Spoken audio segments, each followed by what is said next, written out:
علی کی خلافت، عدل، صبر اور حق کی روشن مثال۔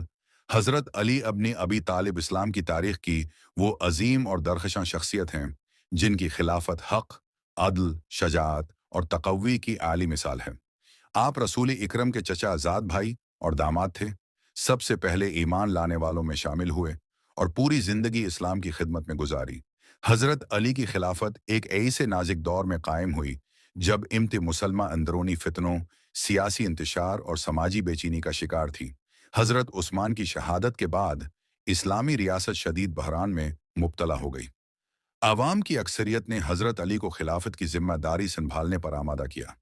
ابتدا میں آپ نے اس بھاری ذمہ داری تین کو قبول کرنے میں تعامل کیا، کیونکہ آپ حالات کی نزاکت اور امت کے بکھرنے کے خطرات سے بخوبی واقف تھے۔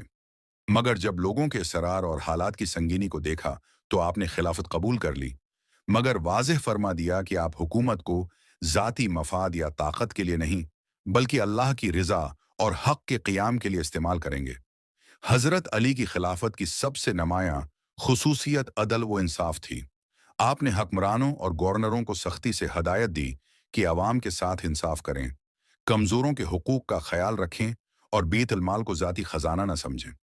آپ کا قول ہے کہ اللہ کی قسم، اگر مجھے 7 اقلیم بھی دے دیے جائیں کہ میں چیونٹی کے منہ سے جو کا دانہ چھین لوں تو میں ایسا نہ کروں گا۔ یہ جملہ آپ کے عدل اور تقوی کا زندہ ثبوت ہے۔ آپ نے خلافت سنبھالتے ہی سابقہ گورنروں میں سے کئی کو معزول کیا جو ناانصافی یا اقربا پروری کے مرتکب تھے۔ اس فیصلے نے بعض طاقتور حلقوں کو ناراض کیا، مگر حضرت علی نے حق پر سمجھوتا نہ کیا۔ آپ کے نزدیک حکومت کی بنیاد ذاتی تعلقات نہیں، بلکہ اہلیت، دیانت اور تقوی تھی۔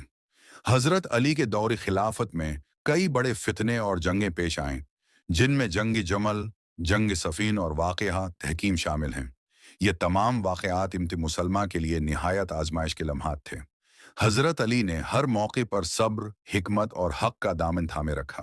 جنگ صفین کے موقع پر جب دشمن کی طرف سے قرآن کو نیزوں پر بلند کیا گیا تو آپ جانتے تھے کہ یہ ایک فریب ہے، مگر امت کے اتحاد اور خونریزی سے بچنے کے لیے آپ نے صبر کا راستہ اختیار کیا۔